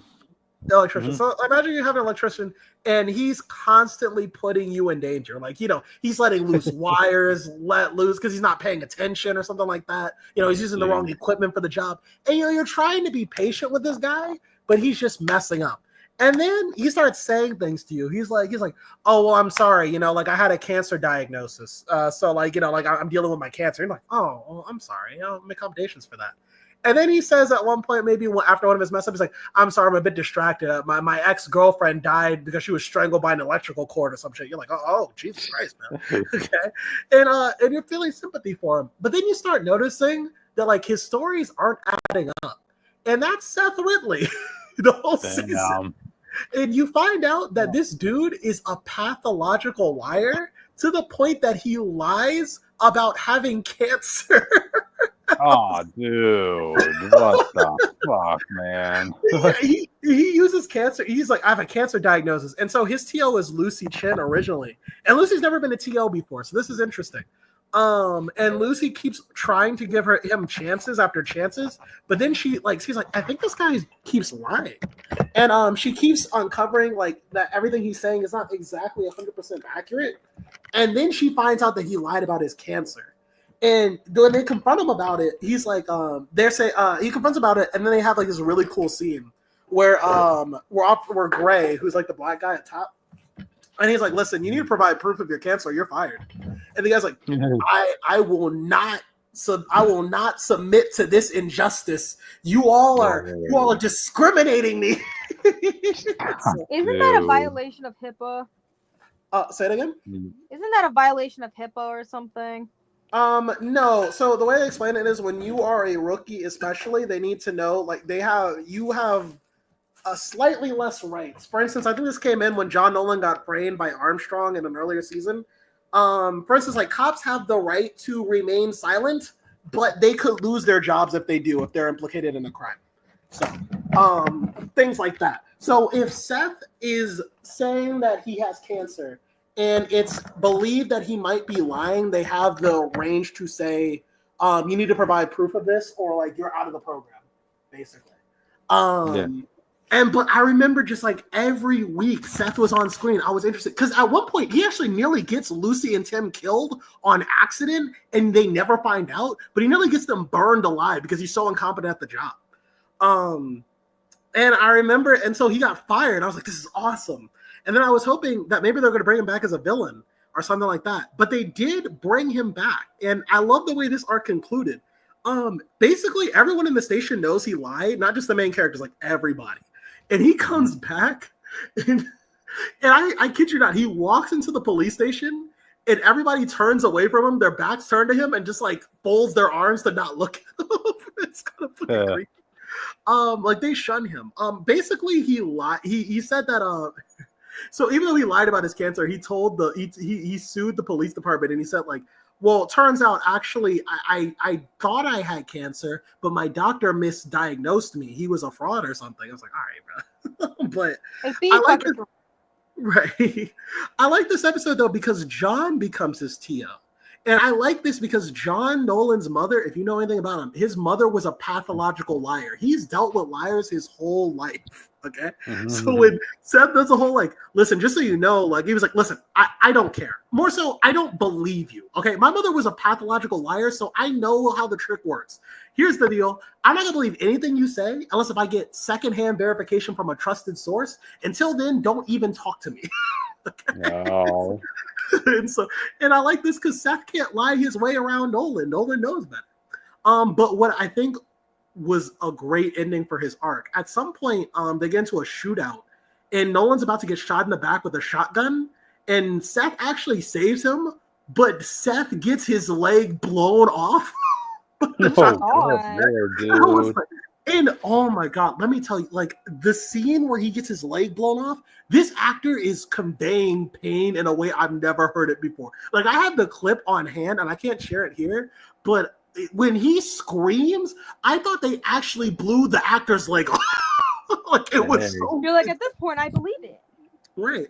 And it was crazy too because we also found out that like Seth was actually dating Lucy's like adopted daughter. And then she finds out that he's a liar as well. and so then she breaks up with him. And so it's like Seth has hit rock bottom, and we don't know if he's coming back. But I do know this: I do want him to come back, and low key, I can see a redemption story for him. But I want him to be an evil rookie. I want him to be like the evil rookie, okay, the rookie of the team, the cop that turned evil. I think there's a really good place for it. I think this has only happened once in the show, but I didn't see that art, so it is what it is. But the reason I was talking about Seth Ridley more than anything, because that's really the best plot in the entire season. Of course, Shinford, Tim, and Lucy, will they get back together? That's always going to be something like, interesting, but they keep dragging that out. I know they're probably going to be fine. Other than that, season 7 was kind of a mess. I did enjoy a lot of episodes, but I was scratching my head like this isn't really coming together the way it was. But next season, it's going to be really fun. Monica, the greatest villain in rookie history, returns. She started out as like a background villain. And I mean, like she was like a sidekick to another villain. By the way, just so you know, Cryptid, one of the Power Rangers was a multi-season arc villain in the show. So, okay. Somehow. Mm-hmm. It was actually the Red Ranger from SPD. He was a crime lord in this show. So basically, Monica is back, and she was basically his like sidekick, and then she became her own entity, and she has constantly escaped going to jail. Like I'm telling you, to explain to you how this works, she uses her white woman privilege to the top degree. Okay, there's no other way to describe it. It's just woman privilege. She's an attractive white woman, and she's a lawyer, and she knows it, and she knows how to use it. Okay. But she's back in the show. She had to leave the country to avoid getting arrested, but now legally she can come back, and she's crime's best lawyer. So that means we might get some returning villains back in the streets. I'm really excited for season 8. I really hope they kind of stick to maybe 3 plot lines and keep it at that. But yeah, it is what it is. I'm gonna give Rookie season 7 a 6 out of 10. I enjoy it, but not as much as the previous season. So there you go. Okay. Yeah. All right, then. I guess with that, we should move on to the last topic of the night, audience. Oh, we have 2 more. Remember, it's this and we have 1. Yeah. Oh yeah, Bionicle. Ah, shit. Okay, hold on. Let me get to my thing real quick. Okay. Mm-hmm. Hello, besties. I'm here to come back to the gore. I know you guys missed it, but I'm here to talk about Ultimate X-Men Volume 2, Issue 15, written and drawn by Peach Momoko. You know who I'm talking about. You know this.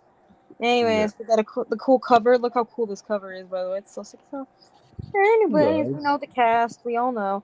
Anyways, so we start off at the cafe from the last issue, and we see the character Futaba being like, "Hey Tatsuya, look at this," and points to like some newspaper stuff, and she's been researching stuff about the Children of the Atom because they're kind of being sus, man, and all this other stuff. And she says they call it Project My X or MY-X, so My X, and so she's like, it's an experiment of some kind, and the experiments require subjects.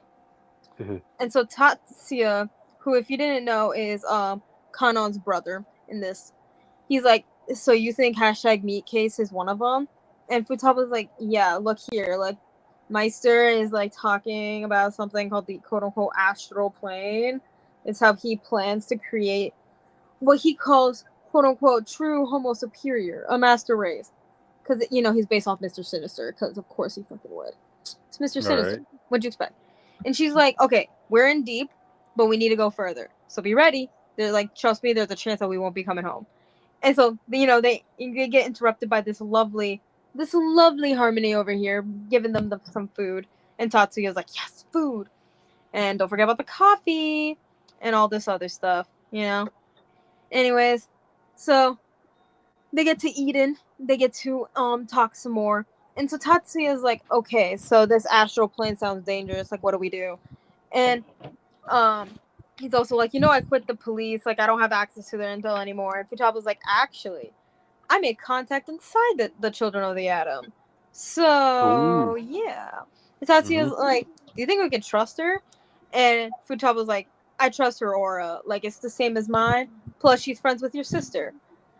Okay. And Tatsuya, like, he's like, what? Kanon has a friend, like an actual friend? Oh my god!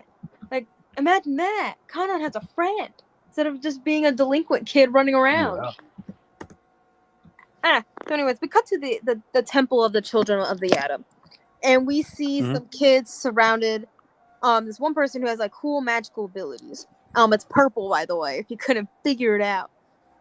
And so yeah, we see the person in question, like do her thing and everything, and they're like, the kids are like, how do you do that? Like, that's so cool, Grim. And so one of like the nurse ladies is like, Miss Grim, thank you for always entertaining the young ones. I appreciate it. Like, I'm so happy you joined us. And You want to move on to the next picture? I don't even remember what the next picture was. I'll let you know when I remember what the next picture is. Okay. Anyway, so Grim in this case, well, you probably guess who Grim is. She's like, oh, as am I. And the nurse lady's like, still, Miss Grim, you haven't received like your endowment yet. Like, it's been 15 days since you joined us. Like, we'll be expecting you soon. So we cut to the Meister doing Meister bullshit, you know. And Grim is like, hey, do you ever see the Meister in person? Like, is he always like on the screen? And one of the other children are like, oh, it's been a while since I saw him in person, so I don't even know. Anyway, so yeah, he finishes his thing, and Grim like just like disappears and does her own thing. And so she's walking around some hallway, she's looking at a map that she has. She's like, okay, turn left here, 3 doors ahead. You know, she's spying. And she notices the Master talking to some people and being suspicious. Anyways, you can cut to the next picture. Sure thing. There we go. So we see the Master being like, oh, is it time? Like, let's get this over with before the endowment. Like, I should check on Kageyama and Hisako as well. So Grim, as you can probably guess who it is spying on the Master. You know, he's being creepy as hell.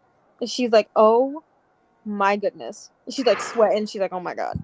You know, so we'll cut to later where Grim is eating some like her lunch and everything.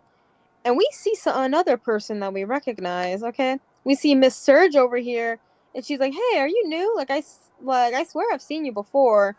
And so Grim is like, oh, I don't believe so. Like, it's nice to meet you. And so, you know, we see some, like, creepy hallways, creepy rooms, and everything. We go down the stairs, and we see some papers with some swirls on it. And we see Kageyama doing his thing, because, you know, Kageyama have the weird helmet thing with the weird picture things.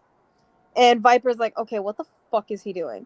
And the Master's like, oh, it's a process he calls the quote-unquote sacred initiation, like utter nonsense, of course.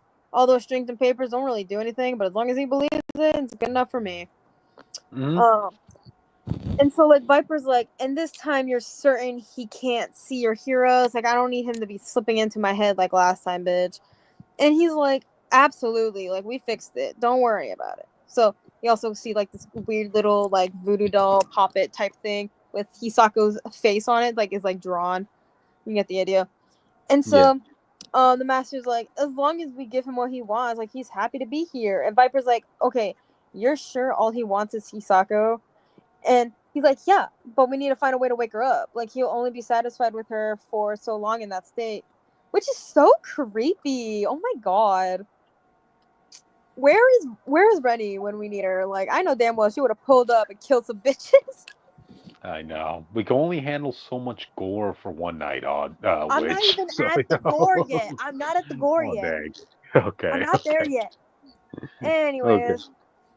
So yeah, so Viper's like, all that power flowing out of Hisako and no ability to harvest. Such a waste. Find a fucking way. So can you cut to the next picture?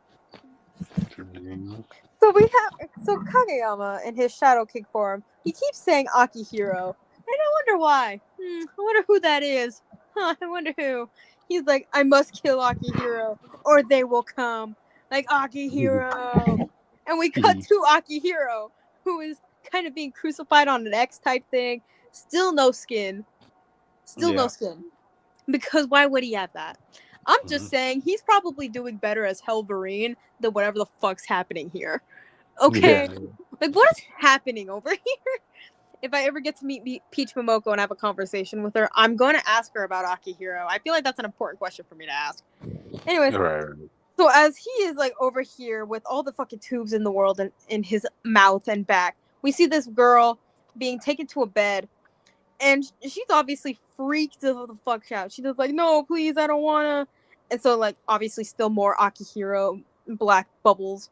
And so we cut over to Mori and Kanon, and Mori just like stops in her tracks, and she's just like, she's shook, like she's scared, and like all she's like, it hurts, like it hurts so much, and we see like the eyeball of Akihiro in the back of her. So we don't know what the fuck happened to her, but we know it had something to do with Akihiro, and it had nothing, and it was not good.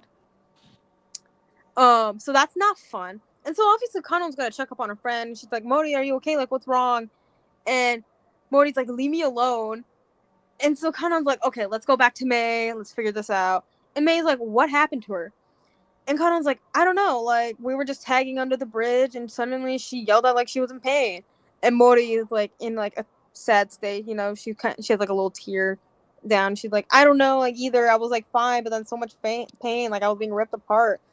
Like I heard someone say a name over and over again, and it was like Akihiro. Where we cut to a very scary face of Akihiro. What the fuck is happening to my man? Al, if you're watching this, don't read this book or read it. Okay.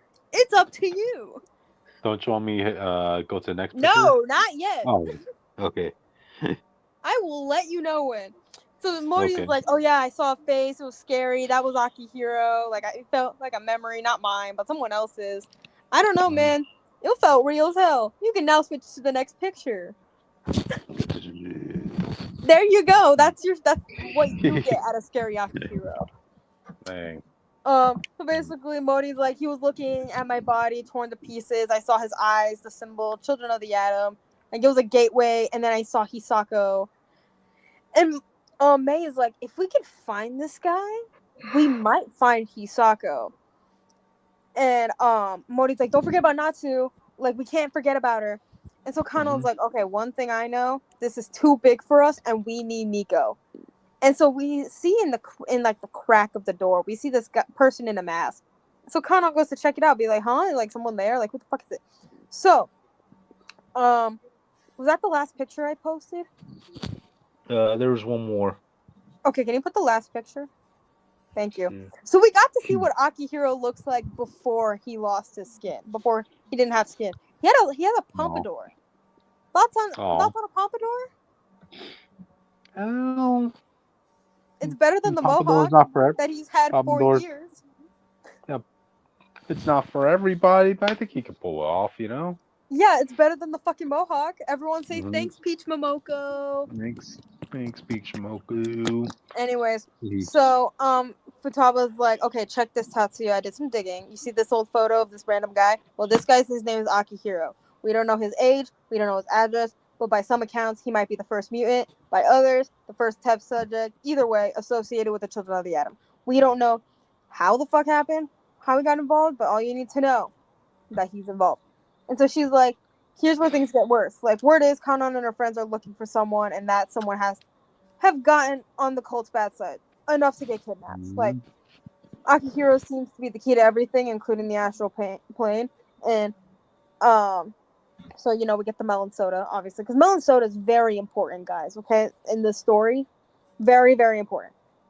Yeah. Anyways, so Tatsuya is like, leave my melon sodas alone. I'm gonna have a second one, and you can't judge me. Anyway, so Futaba's like, okay, my guess is that Kanon and her friends are planning to raid the temple. So I say we take advantage of this, and we need to find Akihiro. So what do you think? And Tatsuya is like, I don't know, it's a bit risky.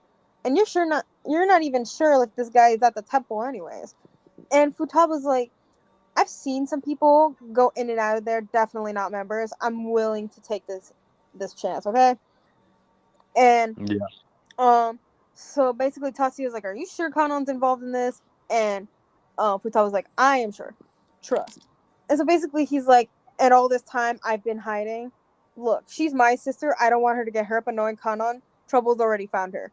So that's where the issue ends. But we do get a lexicon with some cool cafe menu stuff. You know, we got some Napolitan spaghetti. You know, never had it, but I would like to try it. We got some coffee jelly. Any Psyche K fans would love it. We got some pizza toast. We got a melon cream soda. We got Doria, which is like a rice casserole dish. We got a fluffy egg sandwich. You know, and that's where the issue ends. Wait, is the comic showing that, or is that recipes for those things? No, it's basically a lexicon of what you would find in certain like Japanese cafes. Ah, okay, gotcha. Yeah, Gotcha. like there's a lexicon after like almost every single issue, where it basically Peach, basically explains certain stuff that is involved in Japanese culture. Right. Apparently, these are some of Peach's favorite items from a typical cafe menu. So good to know. Okay. There you go. So yeah, that's where the issue ends. We're gonna have to wait till next month, unfortunately. Sorry, guys, we gotta wait. Gotcha. But, yeah, that's the end of the issue. I hope you guys enjoyed. Yeah. You did not have to witness scary Akihiro besides that one time. Be grateful I didn't post those pictures. Be grateful. Even Witch has his limits on gore. No, it's because if we ever want to monetize this fucking channel, I can't do that. Right. So I have to limit it. Gotcha. Anyways, let's move on to the last topic, shall we? Okay. Jake, it's all on you, man. All right, we are back on Boya Nui, and this time the war for Boya Nui is out in full effect. That's right, no more guerrilla warfare, all right? The Toa Ignika have fully made their debuts known, and now with the last of the 6 Matoran left on Boya Nui, it is up to them to face off against an army of enslaved Matoran, any beast on the island, a powerful demigod Bionicle, and 6 warriors capable of defeating the Toa Nuba. And this is all on their first day of being a Toa. Proud. Wow. No pressure. I actually do like the developments of the plot. Again, I do struggle. I still think this team is lacking the larger than life personalities that the previous 2 teams had. But in terms of their dynamics, I do like how the story tries to establish that they come from different lives and the people who live on Boya Nui. I think Dalu, who's one of the Matoran who are from Boya Nui, she really stands out. Like she's kind of standoffish with everybody, because she's like she's teaming up with Jala and Holly, and she's giving them a really hard time, and she's just snapping and arguing at everybody, and Holly's like, chill out. And Dalu, who's a god Matoran, just like she's blue, because you guys know the term. She's blue, just like Holly is. And Bionicle, typically the blue ones are the females. There are blue males, but the subtext is you get it from the dialogue. Dalu's like, listen, I know from like where you're from on this Metro Nui, all you God Matoran are soft spoken and polite and nice. But listen, I'm from the trenches, okay? All right. I've been in the gutter. I've been fighting this war all my fucking life. I don't care if I come across as brash. I'm like, all right, get your shit on. And so basically they're on a rescue mission. They're here to see if they can. So you see these launchers in the Toa Nika's hands on the cover. These are called Zammer Spheres, and the Zammer Spheres. So the Paraka have their own, and these enslaved Matoran. And the Zammer Spheres that the Toa Ignika have, in theory, should be able to cure the Matoran of their enslaved minds and shit. And it's in theory, and this is even brought up. Like, Jala's like, wait a minute, you don't know if these things are going to heal them? And he's like, and Dalu's like, well, it might kill them, but it's better than being slaves to the Baraka, am I right? Yeah. I'm like, yeah, okay. And so that's kind of the theme of this chapter here. It's basically like the Toa Ignika realizing that the Boya Nui Matoran are in a desperate spot, and at this point, they don't care if they come out alive. They just don't want those Paraka to win. This is a survival mission, more so than it is a save the day mission like the other Toa stories were before. I do like when we get to Kongu. Kongu, I think, has my first display of like a character. Kongu is with was it Naparu, and Kongu's the green one, by the way. And Kongu really wants to save the Toa Nuba. And his Matoran team is like, no, we have to go save the rest of the Matoran. That's top priority. And Kongu's like, I don't give a shit about you, Matoran. I need to save the Toa Nuba. And then he's like, well, I thought you Toa were all about Matoran first. And then Kongu's like, and I thought you Matoran were taller, but I guess we're all disappointed. So, wow. Like, you were Matoran a day ago. Chill. Oh, man. Cryptid, these are still the keychain people, just so you know. They I know. So, Remember where he came from, after all, keychain people. So. Right, so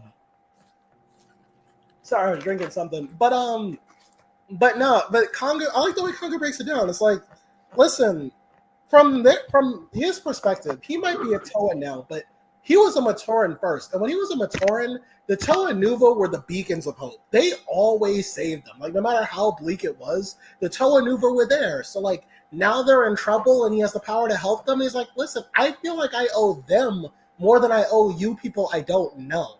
And I think that's pretty interesting and fair. You know, I don't know how you guys will feel in that situation.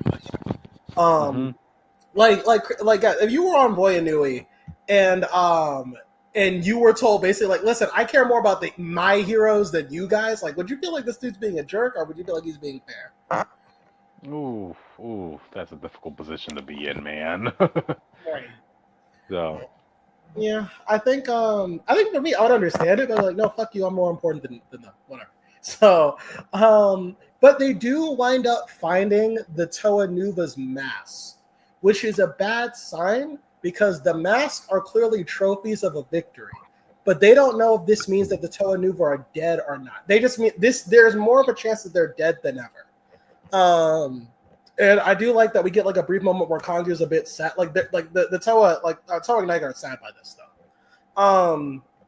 But they do know that whatever, like, listen, maybe they couldn't save the Toa Nuva, but they'll be damn sure to avenge them, all right?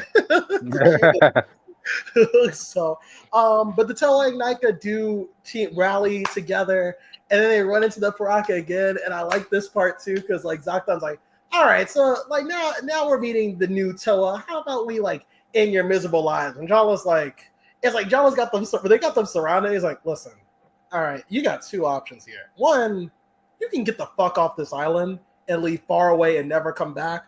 Or two, I would do that. Or two, we're gonna beat your fucking ass. Listen, there is no debate. You might have killed our greatest heroes, our friends, our saviors. There is no mercy for you. We will kill you. Okay, this is not a debate. So the battle is about to begin. And can the Toa Ignite succeed, but the Toa Nuva failed? Are the Toa Nuva even alive? Who knows? We'll find out next time. But so I've been going a bit slow with this book because I've been dealing with other stuff. I think next week or the week after, I'm just gonna binge through this book. I'm gonna hunker down and just read as many chapters as possible, just so we can get closer to the end of the book, basically. But I think my issue still stands. I still think this team could use a little bit more in the personality department.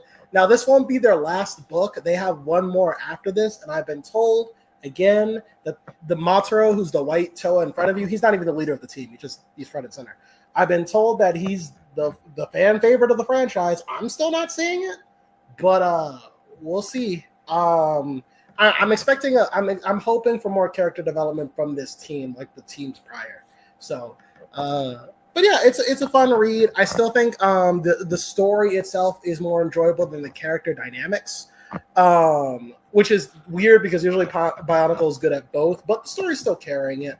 And you do feel this sense of desperation. I do like how there is a line earlier too, where one of the Matoran is like, listen, it really doesn't matter if all of us die.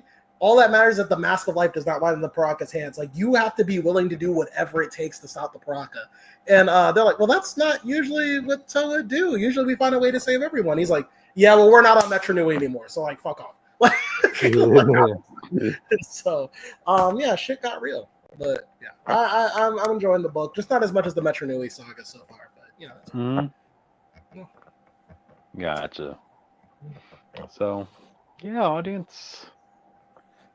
Guess that's it for tonight. Yeah, but I guess in the meantime we'll just live and learn. Yep. I committed to it this time. This is touchdown. Okay. And then a little jazz here, audience. So, all right. I guess with that, another fun night. We'll see y'all next time. Yep. Later. See